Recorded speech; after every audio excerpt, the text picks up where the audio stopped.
Runway, Present by Kelompok 2. Yang pertama, Imade Budi Widiana.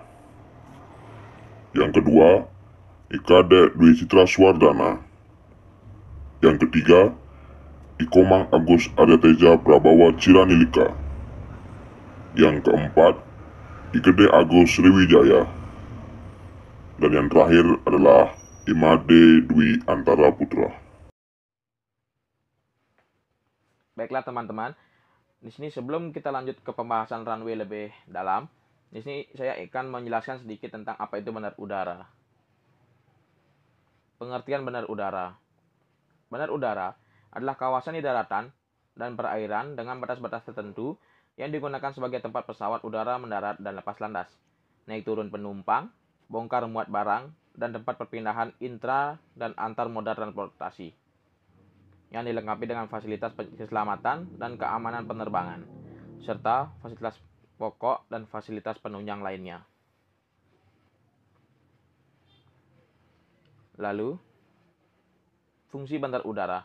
Di sini saya memiliki beberapa fungsi dari bandar udara, yaitu yang pertama, sebagai pintu gerbang antara kota maupun antar negara untuk pemerataan pembangunan. Yang kedua, sebagai tempat awal dimulainya kegiatan bisnis. Yang ketiga, sebagai tempat penurunan dan pengangkutan barang. Yang keempat, sebagai pembukaan daerah yang terisolasi. Dan yang kelima, sebagai penunjang industri. Oke, selanjutnya di sini saya punya contoh-contoh bandar udara, ada 2 di Indonesia dan ada 2 di luar negeri. Yang pertama adalah Bandara Internasional Gusti Ngurah Rai, ini ada di Bali. Yang kedua, Bandara Internasional Soekarno-Hatta, ini ada di Jakarta. Yang ketiga, ada Bandara Internasional Changi di Singapura. Dan yang terakhir ada Bandara San Francisco International Airport di Amerika. Oke, sebelum kita memasuki bagian-bagian dari runway atau bagian lebih lanjutnya dari runway, di sini saya memiliki pengertian runway secara umum. Agar lebih jelasnya, runway adalah jalur atau landasan yang digunakan pesawat untuk lepas landas dan mendarat. Ini adalah pengertian secara umum. Oke, bisa dilihat sebelah kanan layar. Di sini ada contoh salah satu dari runway. Baiklah, itu saja yang mungkin bisa saya jelaskan untuk di awal. Untuk lebih lanjutnya, silakan teman-teman tonton video ini sampai akhir. Di sini juga dijelaskan tentang klasifikasi runway, konfigurasi runway, dan bagian-bagian penting dari runway tersebut. Baik, langsung saja. Landasan pacu atau runway dibuat dengan perhitungan teknis tertentu sehingga permukaannya tetap kering. Sekalipun pada musim hujan, pada saat hujan runway harus terhindar dari kondisi aquaplaning, di mana hal ini dapat menyebabkan pemantulan pesawat ke atas dari permukaan runway karena pesawat mendarat pada kondisi landasan yang basah. Kondisi aquaplaning juga dapat menyebabkan sistem pengereman pesawat tidak bekerja dengan sempurna. Pada tepi kanan dan kiri serta ujung-ujung runway diberi lampu-lampu dan tiang-tiang navigasi yang digunakan untuk membantu navigasi terlebih pada cuaca buruk dan penerbangan malam hari. Panjang runway tergantung pada suhu, kecepatan dan arah angin serta tekanan yang udara di sekitarnya. Di daerah gurun dan di dataran tinggi, runway yang digunakan lebih panjang daripada ukuran yang umum digunakan di bandar udara domestik maupun bandar udara internasional karena tekanan udara yang lebih rendah. Sebagai contoh, runway di Qatar, tepatnya di kota Doha, memiliki panjang sampai lebih dari 5.000 meter. Runway tertentu dilengkapi dengan kabel penahan pesawat untuk pendaratan bahkan pelontar pesawat. Menurut Hornjep dan McKelvey 1993, sistem yang terbentuk dari runway dan taxiway harus diatur sedemikian rupa sehingga yang pertama memberikan keterlambatan dan gangguan yang sangat minimal dalam operasi pendaratan dan lepas landas. Yang kedua, memberikan jarak taxiway sependek mungkin di daerah terminal menuju ujung runway. Yang ketiga, memberikan jumlah taxiway yang cukup sehingga pesawat yang mendarat dapat meninggalkan runway secepat mungkin. Yang keempat, memberikan pemisahan secukupnya pada pola lalu lintas udara.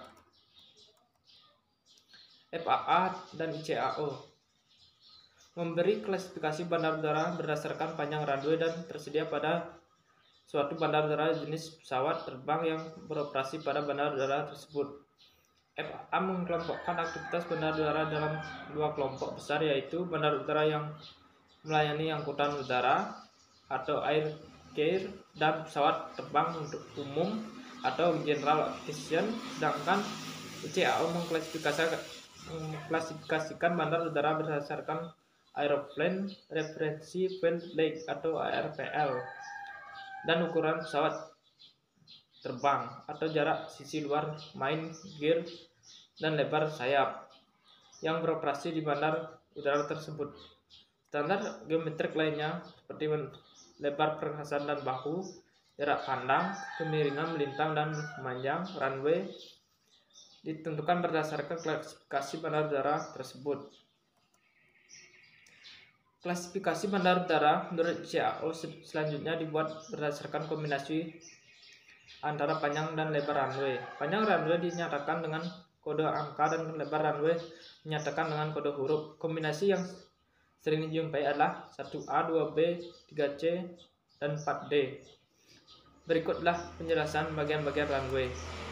Yang pertama, perkerasan struktural adalah perkerasan yang berfungsi sebagai tumpuan pesawat. Yang kedua, bahu runway adalah bagian yang berbatasan dengan struktural pavement bentuk menahan erosi akibat air dan hembusan pesawat atau tempat peralatan dalam melakukan perbaikan. Yang ketiga, area keamanan runway. Dan termasuk dalam area ini adalah perkembangan struktural, bahu runway, dan areal terbatas halangan. Daerah ini harus cukup rata dan pengaliran airnya terjamin, mampu melalui peralatan-peralatan pemadam kebakaran, ambulan, truk penyapu runway atau sweeper, dan bila dibutuhkan mampu dibebani pesawat yang keluar dari perkerasan struktural. Yang keempat, blast pad adalah daerah yang dibuat untuk menahan erosi pada bagian permukaan yang terletak di ujung runway akibat hembusan pesawat. Daerah ini dapat berkeras atau ditanam rumputan. Yang kelima, perluasan daerah keamanan runway adalah bagian yang berbatasan dengan struktural pavement yang berfungsi untuk menampung pesawat yang undershoot atau overrun. Yang keenam, runway turn adalah area yang terletak di samping landasan pacu atau runway yang digunakan sebagai tempat pesawat untuk melakukan putaran 180 derajat. Persyaratan-persyaratan yang harus dipenuhi untuk penentuan geometris fasilitas airside dalam suatu bandar udara adalah yang pertama, lebar perkerasan struktural runway. Yang kedua, geometrik panjang runway. Yang ketiga, ketentuan geometrik pada lebar runway. Dan yang keempat, bahu runway.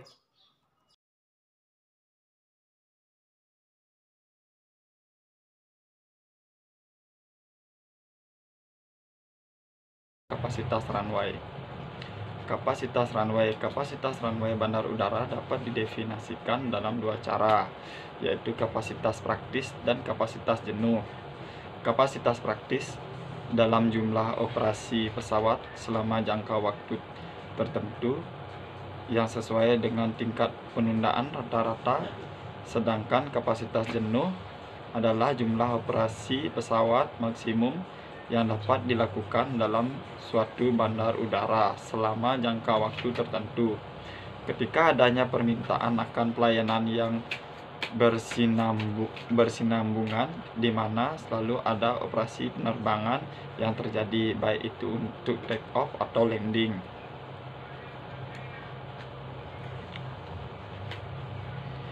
Faktor yang mempengaruhi kapasitas bandar udara. Kapasitas suatu bandar udara dipengaruhi oleh beberapa faktor, yaitu 1. Faktor konfigurasi, jumlah, jarak, dan orientasi dari sistem runway. 2. Konfigurasi, jumlah, dan letak taxiway dan jalan keluar runway. 3. Susunan, ukuran, dan jumlah gerbang di daerah apron. 4. Waktu pemakaian runway bagi pesawat yang datang dan berangkat. 5. Ukuran dan campuran pesawat terbang yang menggunakan fasilitas tersebut.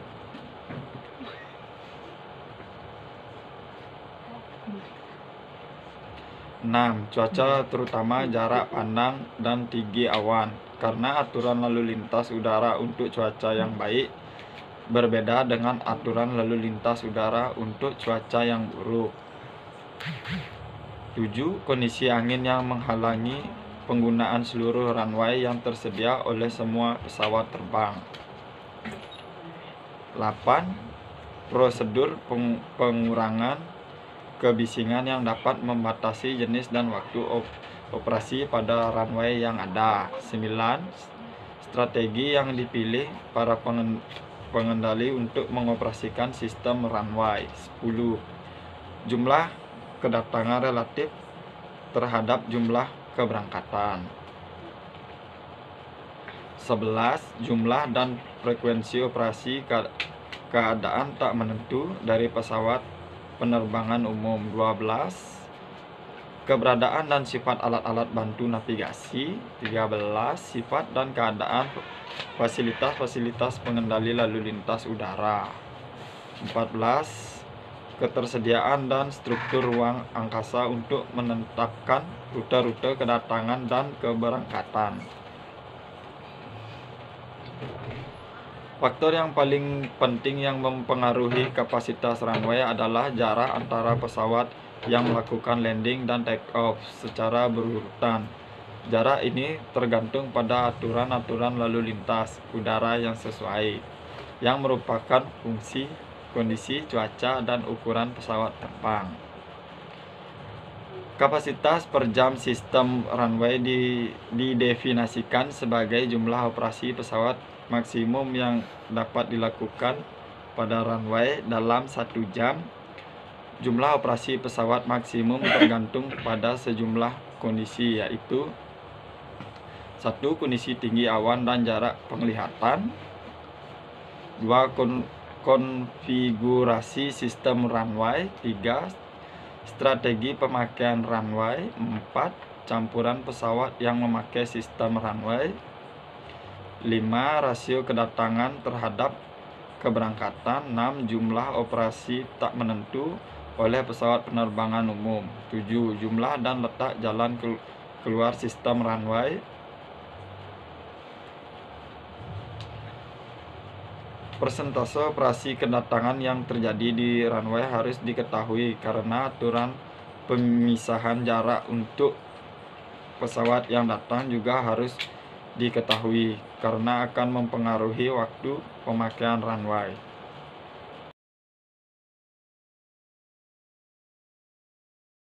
Di sini saya akan mempresentasikan konfigurasi runway. Konfigurasi runway.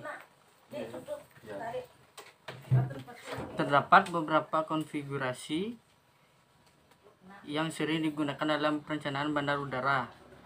Hal ini dipengaruhi oleh beberapa faktor, yaitu perbedaan kapasitas maksimum. Jika dilihat dari segi kapasitas, konfigurasi satu arah merupakan konfigurasi yang paling baik. Konfigurasi ini akan menghasilkan kapasitas lebih tinggi dibandingkan konfigurasi yang lainnya.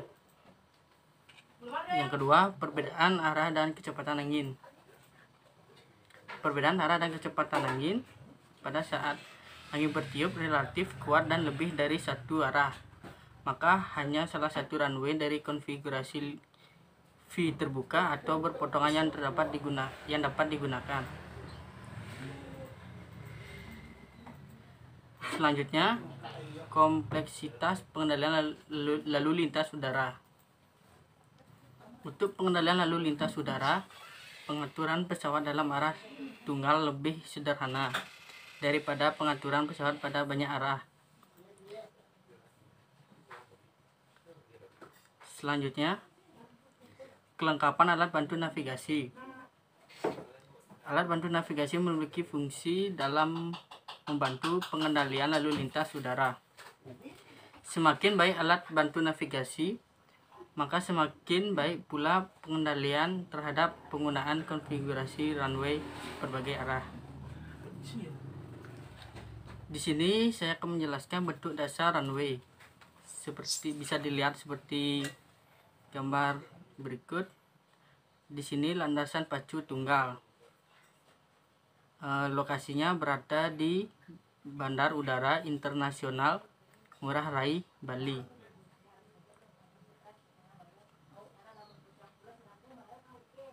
Landasan pacu tunggal atau single runway.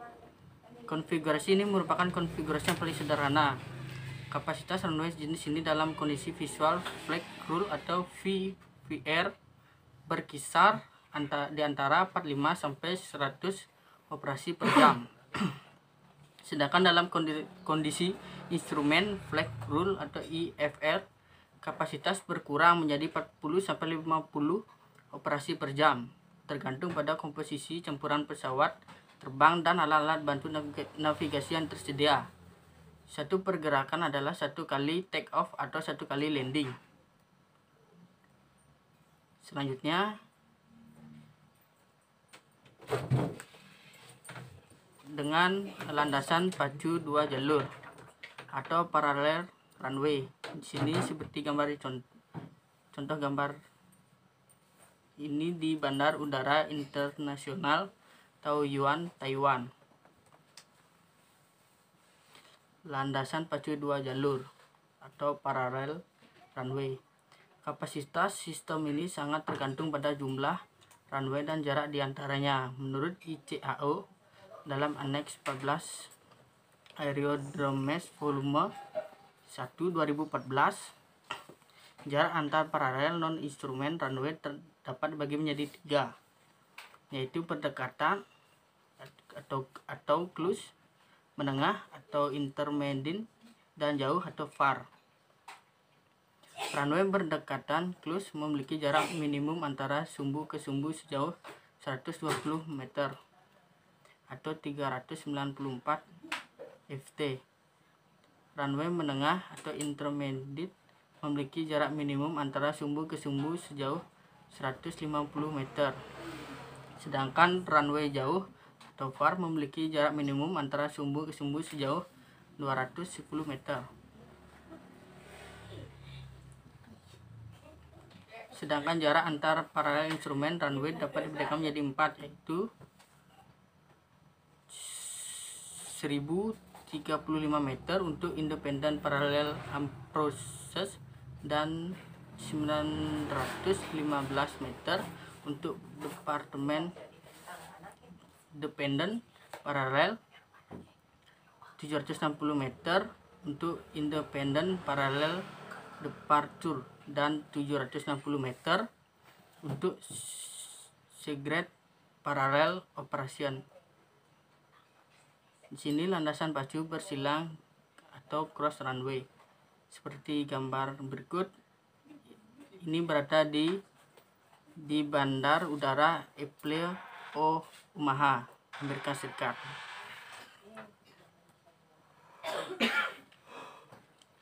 Landasan pacu bersilang atau cross runway.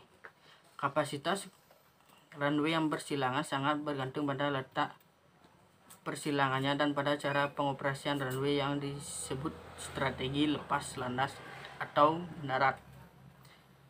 Semakin jauh letak titik silang dari ujung runway dan ambang pendaratan, maka kapasitas makin rendah. Kapasitas tertinggi dicapai apabila titik silang terletak dekat dengan ujung lepas landas dan ambang pendaratan. Di sini landasan pacu V terbuka. Seperti gambar di contoh ini, lokasinya berada di Bandar Udara Internasional Vancouver di Kanada.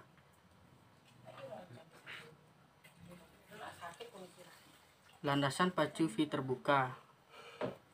Landasan pacu V terbuka merupakan runway yang arahnya memancar tapi tidak berpotongan.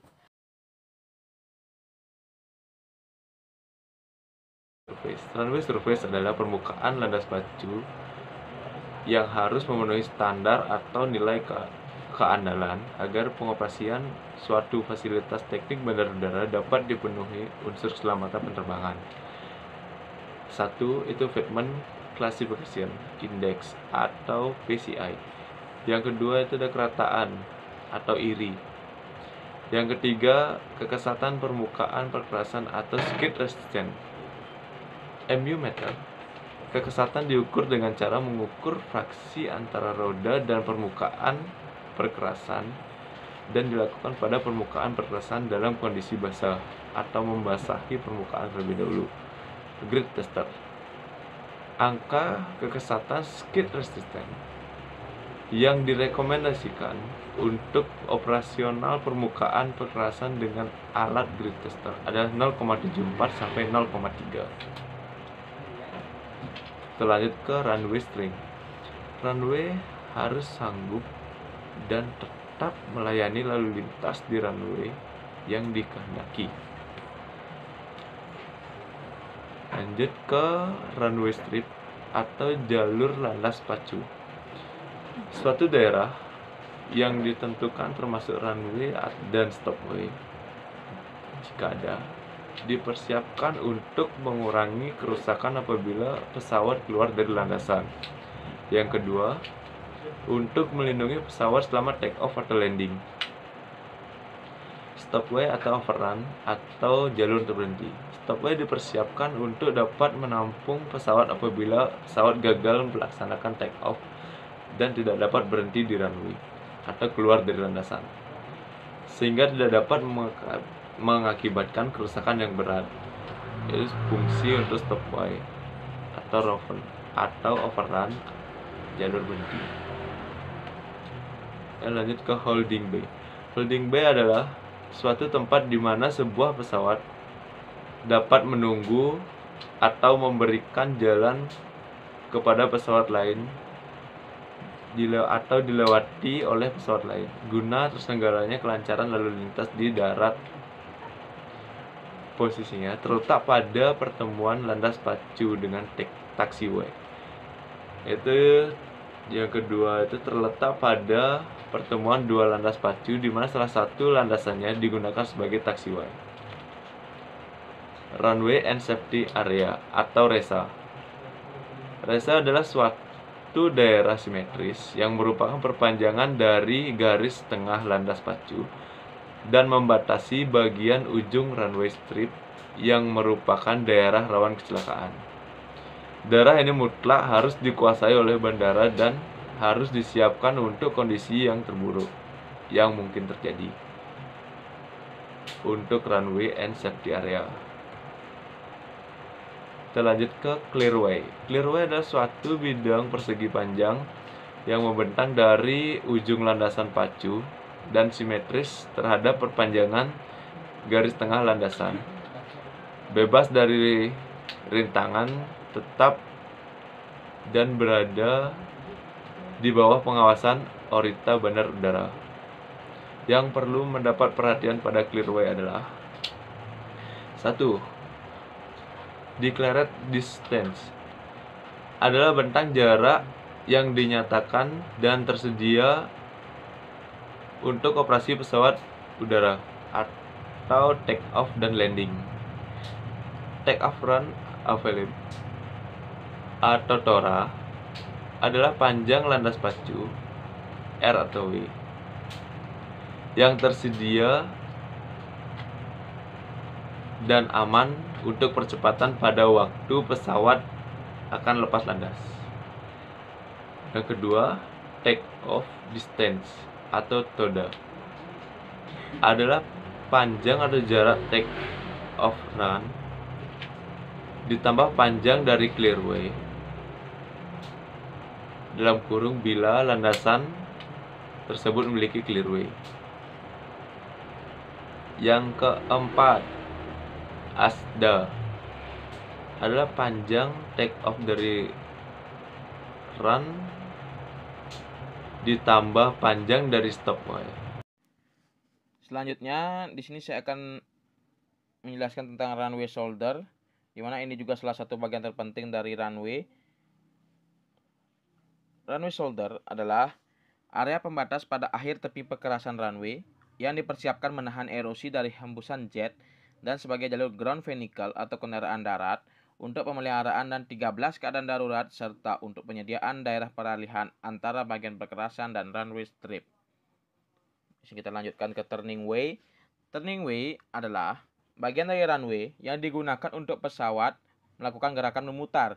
Di sini baik itu untuk membalikkan arah pesawat maupun gerakan pesawat saat akan parkir di apron.